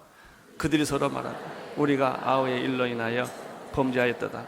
그가 우리에게 액을 할 때 그 마음이 괴로움을 보고도 듣지 아니하였으므로 이 괴로움이 우리에게 임한다. 드디어 21절부터 사건이 생기기 시작합니다. 성령의 사건이 생기기 시작합니다. 이 고난의 의미가 여기서부터 나타나기 시작하죠. 자, 이렇게 말을 탁 던졌더니 요셉의 형들이 어떻게 생각을 합니까? 스스로 말하기 시작합니다. 우리의 아우의 일로 우리가 범죄하였구나. 우리 막내 그 동생이 그 구덩이에서 살려달라고 애걸복걸할 때 우리가 외면하지 않았냐. 우리가 범죄했구나. 여러분, 이 사건과 저 사건은 아무 상관이 없는 거예요. 그런데 딜레마에 빠지면 빠질수록 이 사람들이 전혀 생각하지 못했던 자기의 내면의 숨은 죄가 하나씩 하나씩 껍질을 벗기 시작하는 게, 이게 하나님의 목적이에요. 이게 고난의 의미예요. 하나님 이만하면 되지 않았어요. 근데 하나님은 자꾸 가요. 알 수 없는 고난, 이해할 수 없는 진땀나는 일들이 자꾸 생기는 거예요. 그런 일이 자꾸 생기는 까닭은 무엇이에요? 요셉의 형들을 보면 이 사건과 아무 상관없는 옛날에 오래전에 숨겨져 있던 한 사건을 회상하는 계기가 되었다는 것이죠. 이게 중요합니다. 오늘 나는 이 밤에 그런 일이 여러분에게 있게 되기를 바랍니다. 여러분이 잊어버렸던 것, 무시했던 것, 적당히 생각했던 것, 그러나 하나님에게서는 굉장히 결정적으로 중요한 일들이 있었던 것이죠. 오늘 그것이 해결되기를 원합니다. 그 모든 죄와 미움과 분노와 가슴에 뭉친 한이 오늘 쪼개져야 돼요. 그때 하나님의 축복은 강줄기가 물을 타고 나오듯이 여러분이 상상할 수 없었던 일들이 생기게 되고, 그런 문제가 해결되면 병이 낫고, 그런 문제가 해결되면 여러분이 상상하지 못했던 축복들이 열매를 맺게 되는 것입니다.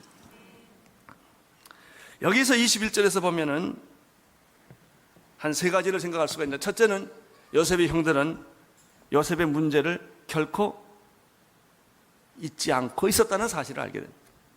고난이 깊어지니까 그 사건이 드러난 거예요.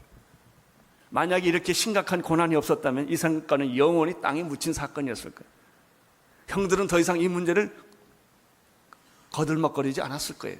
이 사건을 거들먹거리지 않았다면 어떤 일이 생기는가? 하나님과의 만남이 깊어지지 않고 피상적으로 끝납니다. 두 번째, 요셉에게 행했던 것이 범죄 행위라고 고백합니다. 죄의 고백은 축복의 시작입니다. 죄를 인정하지 않는 것은 심판의 시작입니다. 요셉의 형제들은 자기들끼리 이야기를 합니다. 그들이 어려움을 겪으면서 그때 내 막내 동생에게 행했던 그 모든 잘못된 행위를 그들끼리 서로 이야기하면서 회개하기 시작한 거예요. 그때 우리가 잘못했지 그거, 이렇게 말하기 시작합니다. 세 번째, 그 사람들은 이렇게 말합니다. 지금 우리가 받는 고통은 요셉이 우리에게 당한 고통의 보상이구나. 고통의 의미를 알았어요. 나는 오늘 여러분 이 밤에 여러분에게 겪는 고통의 의미를 알게 되기를 축원합니다. 왜 일이 막힐까? 왜 일이 안 되는 것일까? 거기에는 영적인 이유가 있다는 사실을 우리는 여기서 발견하게 되는 것이죠. 혹시 여러분 지나온 과거에 다른 사람 눈에 피눈물을 나게 한 일은 없었습니다. 고통을 남에게 상처 줄 때는요, IQ가 뚝 떨어져요. 잘 몰라요. 내가 언제 그랬냐고 말이죠. 난 그런 일 없다고. 고통받는 사람은 IQ가 쫙 올라가요. 당신이 그때 그 말할 때 눈을 파르르 떨고 말까지 다 기억해요. 이게 상처받은 사람과 상처 주는 사람과의 차이예요. 여러분은 상처 준 걸 다 잊어버렸을 거예요. 그러나 여러분이 그때 상처 줬던 것 때문에 그 사람이 얼마나 많은 세월을 고생했는지 아셔야 합니다. 우리는 상처받은 것만 기억해요. 여러분, 이 문제가 해결돼야 돼요. 그래야 마음의 평화가 오는 거예요. 내가 다른 사람을 무시하고 모욕하고 상처 주고 나는 아무것도 아닌 일인데 그 간단한 일 때문에 한 인생이 찌그러지는 그런 일이 있었다면 오늘 성령님께서 그 문제도 여러분에게 해결해 주시기를 바랍니다. 이것이 고난의 이유였습니다.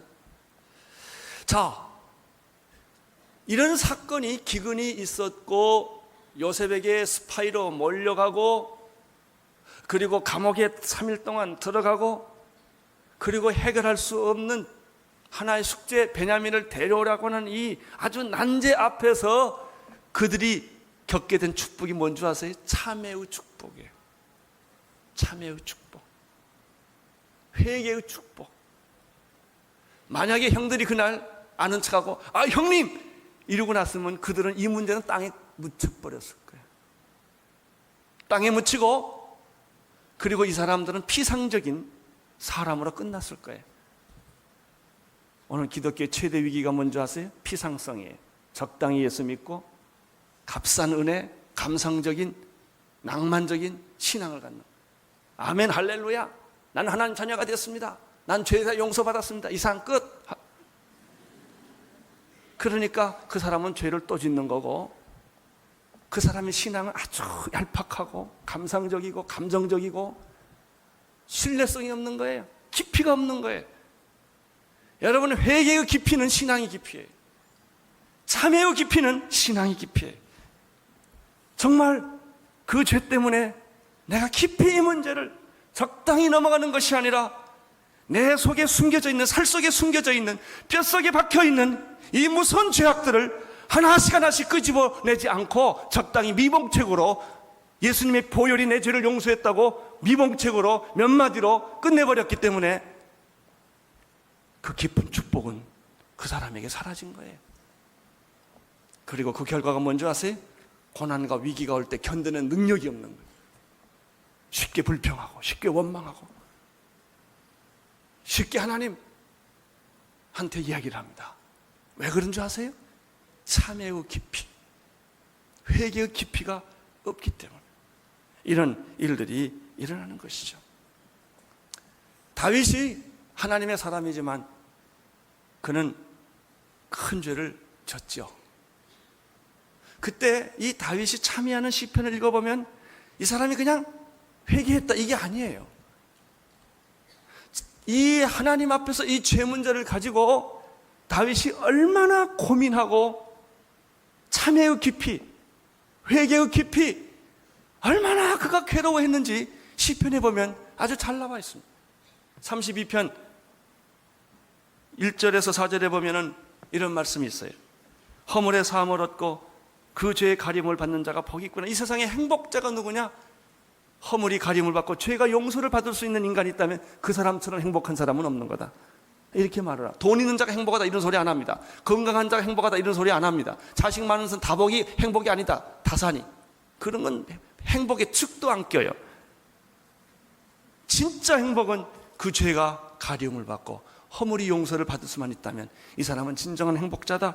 마음에 간사가 없고 여호와께서 정죄를 당치 않는 자는 복이 있도다. 내가 토설치 아니할 때, 내가 죄를 고백하지 않을 때 종일 신음함으로 내 뼈가, 이 사람은요, 다윗은 뼈가 녹는 경험을 했어요. 뼈가 새하도다. 뼛속 깊이 골수까지 아파가는 이런 고통. 그러면서 말합니다. 주의 손이 주야로 나를 누르오니. 다윗이 죄를 졌을 때 하나님의 손이 나를 이렇게 누르고 있는 걸 본 거예요. 이 손의 무게가 너무 크니까 하나님이 손 좀 치워주세요. 그래도 손은 계속 주의 손이 주야로, 그것도 밤낮으로 누르오니, 꿈속에서까지도 나를 누르고 있사오니 내 진액이 환하여 내 안에 있는 혈액과 수액이 다 화하여 여름 마름의 가뭄같이 되었나이다. 자, 보십시오. 다윗은 적당히 회개하지 않았어요. 뼈가 아스러지는, 피가 말라가는, 이것이 신앙의 깊이에요. 우리의 신앙이 참 감상적이에요. 우리의 신앙이 너무나 이게 능력이 없는 까닭은 깊이가 없기 때문에. 자, 시편 51편에 다윗이 범죄를 하고 나서, 바세바의 아내와 간음하고 나서 그가 이런 고백을 합니다. 1절부터 3절에 보면 하나님이여 주의 인자를 쫓아 나를 긍휼히 여기시며 주의 많은 자비를 쫓아 내 죄를 도말하소서. 나의 죄악을 맑게 씻기시며 나의 죄를 깨끗이 지하소서. 대전하는 내 죄가를 아오니 내 죄가 항상 내 앞에 있나이다. 내가 주께만 범죄하여 주의 목전에 악을 행하였사오니 내 죄가 항상 내 앞에 있나이다. 그리고 5절에 보면 이렇게 되어 있습니다.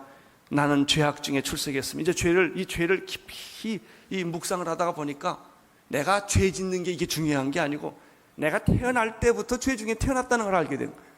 죄의 뿌리를 그가 보게 된 거예요. 인간의 죄의 본성을 보게 된 것이죠. 내가 죄악 중에 철생하셨으며 모친이 나를 죄 중에 잉태하였구나. 이게 이게 회개의 묵상, 참회의 묵상. 어거스틴의 참회력이 왜 그 책이 베스트셀러예요? 이 깊이가 있기 때문에.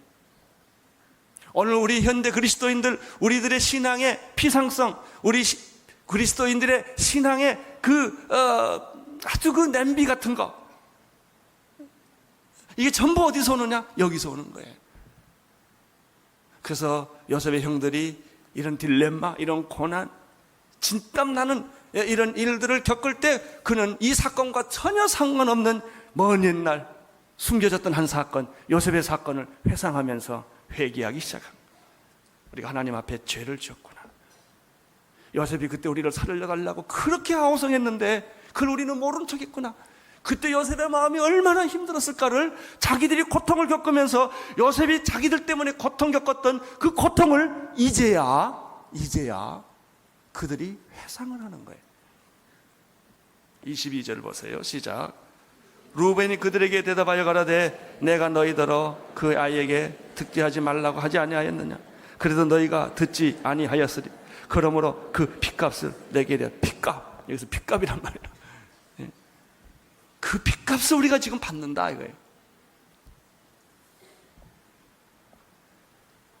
예, 진짜 핏값을 치르신 분이 있습니다. 예수 그리스도십니다. 그 죄 없으신 분이 우리의 죄의 핏값을 치루어 주셨습니다. 그래서 우리가 구원받은 것입니다.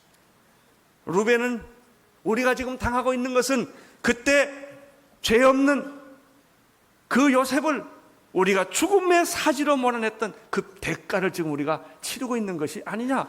이거는요, 자기들끼리 지금 얘기하는 거예요. 이게 성령의 역사입니다.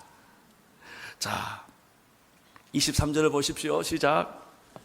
피차간에 통변을 세웠으므로 그들은 요셉이 그 말을 알아듣지를 알지 못하니라.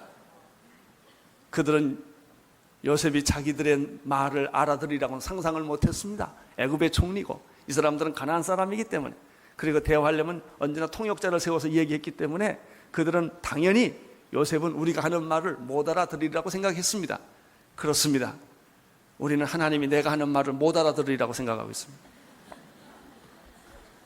똑같습니다. 내가 생각하는 건 하나님 모르겠지. 하나님은 나한테 속았지. 영을 몰랐을 거야.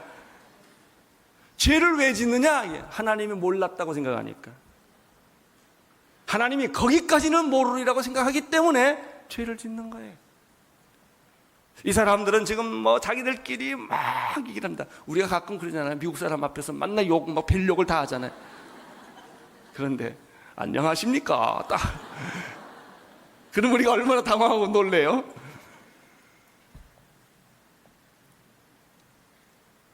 사랑하는 성도 여러분, 여러분의 생각하는 것, 말하는 것 하나님 다 알아들으시는 걸 믿으시기를 바랍니다. 뱃속까지 알아, 뱃속까지. 말하기 전까지 생각까지 다 알아야 하는. 24절, 25절, 26절을 읽으십시오. 시작. 요셉이 그들에게 떠나가서 울고 다시 올라왔어. 그들과 말하다가 그들 중에서 시몬을 취하여 그들의 목전에서 결박하고 명하여 곡물을 그 그릇에 채우고 하고 각인의 동은 그 자리에 덜어놓고 그 길 양식을 그들에게 주게 하니 그들의 행하니였더라. 그들이 곡식을 나귀에 싣고 그것을 떠나였다. 자, 여기서 우리는 요셉의 놀라운 모습을 만나게 됩니다. 요셉이 형들을 얼마나 사랑하고 있었는지, 요셉이 형들을 얼마나 그리워하고 있었는지. 요셉은 이미 형들의 허물을 다 이미 용서했지요.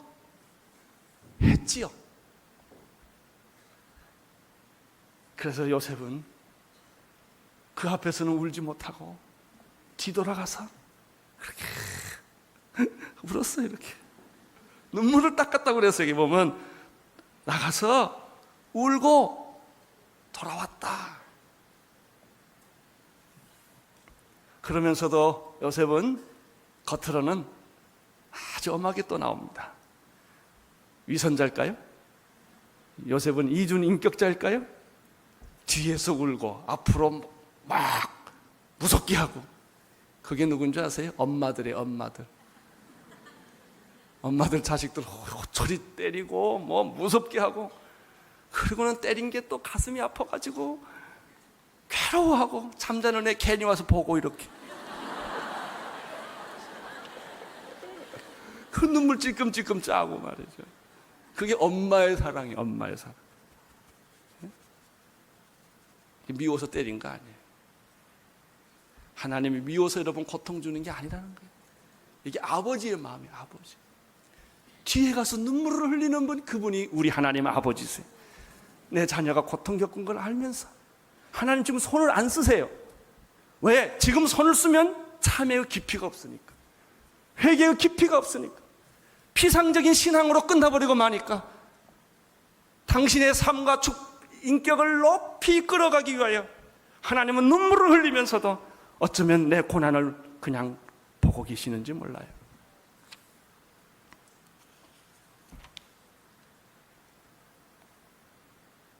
그런데 요셉의 형들은 요셉의 눈물을 어찌 알겠습니까? 요셉의 형들에게 비춰진 요셉은 무서운 사람으로만 보여졌지, 자기를 그렇게 사랑했고 자기를 위하여 눈물을 흘렸던 사람이라고는 상상을 못했을 것이죠. 요셉은 그 마음과는 달리 형들 앞에서 시몬을 취하여 결박하여 감옥에 집어넣습니다. 근데 요셉의 행동에는 참 이해하기 어려운 게 있어요. 그러면서도 곡식은 또 잔뜩 갖다 줘요. 길 가다 먹을 것까지 다 줘요. 이게 이해할 수 없는 거예요. 우리가 고난을 겪으면서도 이해할 수 없는 게, 거기서 번뜩번뜩 하나님의 사랑이 있거든. 아니 그냥 이렇게 그냥 죽어라 하고 죽으면 될 텐데 안 죽거든. 그게 뭐 자꾸 이렇게 이렇게 찔끔찔끔 나타나요. 여기 이렇게. 이게 괴로운 거예요, 이게.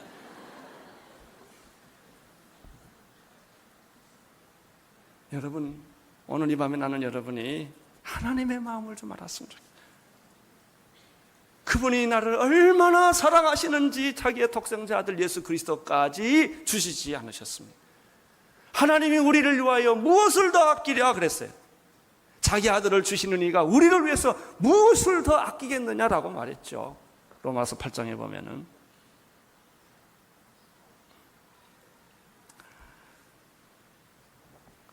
(27절) (28절을) 보십시오. 시작. 한 사람이 객점에서 나귀에게 먹이를 주려고 자루를 풀어본즉 그 돈이 차고 아구까지는 그가 그 형제에게 고하되 내 돈을 도로 넣었다. 보라 자주석에 있도다. 이에 그들이 혼이 나서 떨며 서로 돌아보며 말하되 하나님이 어찌하여 우리에게 이런 일을. 요셉이 몰래 형들의 쌀자루 속에 돈을 다 다시 돌려줬거든요. 돌아가는 길에 하나의 그 객점에서 주점에서 낙이 물을 주다가 먹이를 주다가 그 한 형제가 한 형제가 그 자루를 열어보니까 돈이 있는 거예요. 여기 성경에 보니까 혼이 나갔다고 그랬어요. 혼비백산을 한 거예요. 그리고 하는 말 좀 들어보세요. 이제 점점 이 형들이 이제 본 궤도로 자꾸 돌아오고 있어요. 이제야 하나님이 어찌하여 이런 일을 우리에게 행했는가 이렇게 말을 합니다. 이제 형들은 이 사건을 하나님과 연관지어서 자꾸 해석을 해보는 것입니다. 아무래도 이해되지 않는 사건이요, 풀리지 않는 사건이죠. 29절에서부터 32절까지 보십시오. 시작. 그들이 가나안 땅에 돌아와서 그 아비 아곱에게 이르러 금 만날 일에 자세히 고하여 가로되 그 땅 주 그 사람이 엄히 우리에게 말씀하고 우리를 그 나라 정탐자로 여기므로 우리가 그에게 이르되 우리는 독실한 자요 정탐이 아니니이다. 우리는 한 아비의 아들 12형제로서 하나는 없어지고 말째는 오늘 우리 아버지와 함께 가나안 땅에 있나이다 하였더라. 그들이 야곱에게 돌아와서 지금까지 일어났던 일들은 자초지종 다 얘기를 합니다. 33절에서 34절 보십시오.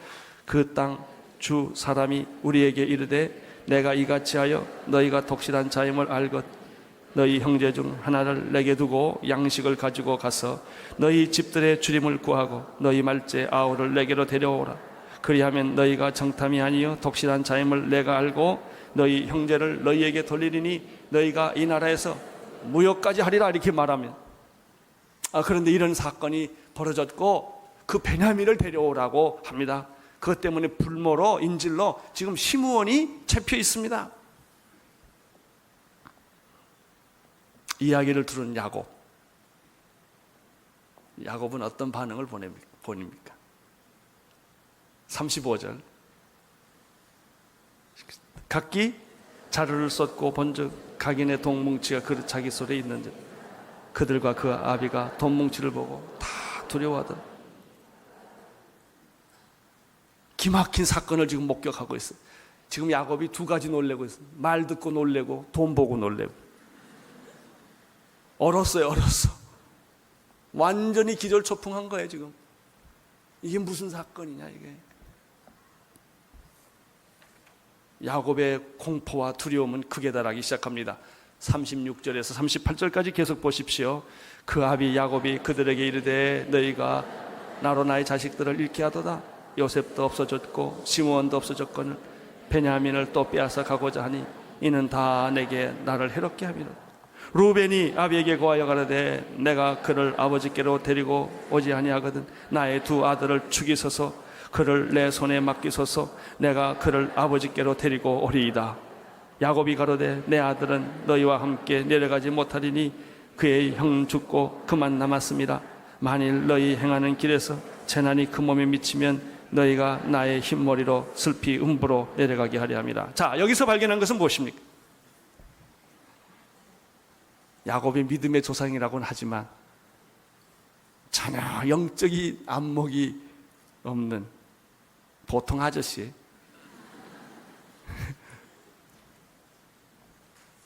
보통 아저씨지 뭐예요 이게.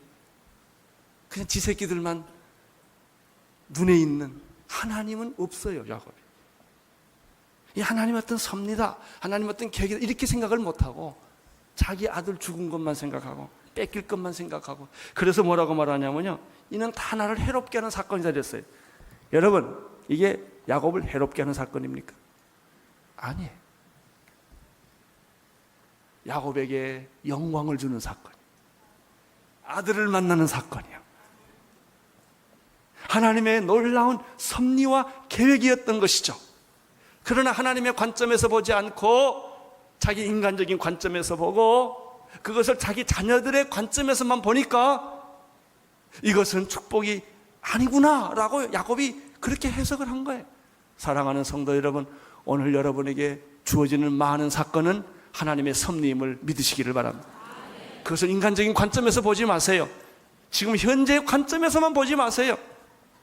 여러분에게 주어진 이 고난은 만일 당신이 하나님의 자녀라고 한다면 정말 예수 그리스도를 구주로 믿고 하나님을 나의 하나님으로 믿고 있는 하나님의 백성이 하나님의 자녀라고 여러분이 확신한다면 여러분에게 주어진 모든 사건은 하나님의 축복의 사건이라고 하는 거예요.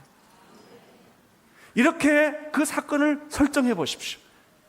이런 각도에서 그 여러분이 지금 당하고 있는 억울함, 누명, 이런 모든 것들을 보십시오. 이제 이 여러분에게는 이 사건은 야곱처럼 축복의 사건으로 변하게 된다는 것이죠. 그러나 지금 야곱은 두려움에 사로잡혀 있고 모든 사건은 고통으로 해석하고 있고 이제 둘째 아들 베냐민마저 빼앗기고자 빼앗기는 이런 말할 수 없는 인간적인 공포로 그가 지금 그 마음을 가지고 있다는 것이죠. 그렇습니다. 우리가 이 세상을 살아나가다 보면은 이런 일들을 많이 겪을 때 야곱과 같은 그런 순간순간 우리가 위기를 경험할 수가 있습니다. 베냐민을 데려간 것은 베냐민을 하나님이 없애기 위한 사건이 아니라 그것은 베냐민을 통하여 하나님께서 야곱의 온 가정을 회복시키시고 요셉과 요셉의 형들을 만나게 하시고 이제 높은 영광의 자리로 그들을 세우기 위함이었다는 거죠. 사랑하는 성도 여러분, 하나님의 이 깊은 은혜를 기억하십시오. 하나님은 여러분을 우연히 세상에 보낸 존재가 아닙니다. 그리스도인들에게는 우연의 사건이 없습니다. 하나님의 섭리입니다. 하나님의 경륜입니다. 하나님의 말할 수 없는 계획입니다.